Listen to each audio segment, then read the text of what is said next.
Voice of America के साथ मैं हूं आसिम अली राना और इस वक्त हम ईवान बाला यानी सेनेट के बाहर मौजूद हैं, जहां पर अब से कुछ देर पहले एक अहम करारदाद मंजूर हुई जो पाकिस्तानी सियासत के लिए बहुत अहम समझी जा रही है।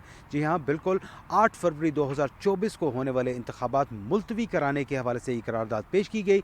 सेनेटर दिलावर खान जो एक आज़ाद सेनेटर हैं, उनकी तरफ से करारदाद पेश की गई और ईवान में मंजूर कर ली गई। सिर्फ 14 अरकान सेनेट उस वक्त ईवान में मौजूद थे, जिनमें से 11 ने इसकी हमायत की जबकि 3 ने इसकी मुखालफत की। पाकिस्तान मुस्लिम लीग नून के सेनेटर अफनानुल्लाह और पाकिस्तान तहरीक इंसाफ के गुरदीप सिंह वहाँ पर मौजूद थे। इनके साथ साथ पाकिस्तान पीपल्स पार्टी की शहादत अवान भी मौजूद थे, जिन्होंने इसकी मुखालफत की।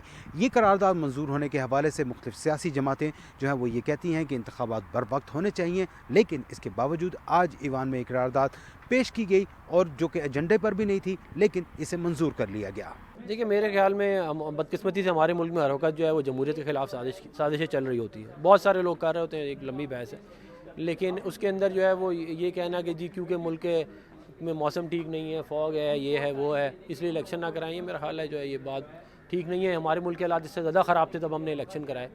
दुनिया में जो जंगें चल रही होती हैं तब इलेक्शन हो जाते हैं, तो फिर अब क्यों नहीं होने चाहिए? ये मोटिवेटेड मूव थी। इसको आप कहीं सेनेट की आप मत समझें कि रेजोल्यूशन है। मैं इसकी मुखालफत करता हूँ, बल्कि इस रेजोल्यूशन के लिए मैं कहता हूँ कि ये मैनेवर्ड किस्म की एक मूव थी। इससे खुदा के वास्ते अवाम गुमराह ना हो। इलेक्शन का शेड्यूल 3rd फेज़ शुरू हो चुका है। इलेक्शन 8 फरवरी को होने हैं। पाकिस्तान पीपल्स पार्टी ने हमेशा ये कहा है कि इलेक्शन बर वक्त आइन के मुताबिक होने चाहिए। मैंने नो कहा है, मैंने हिमायत नहीं की है, लेकिन हम 3 सेनेटरों ने हमने नो कहा है। बाकी उन्होंने करारदाद पास करानी थी तो उन्होंने पास करा दी। देखिए, जिसको अपनी शक्स सामने आती है ना, वो तो ज़ाहिर बात है कुछ ना कुछ वो फिर कर देता है।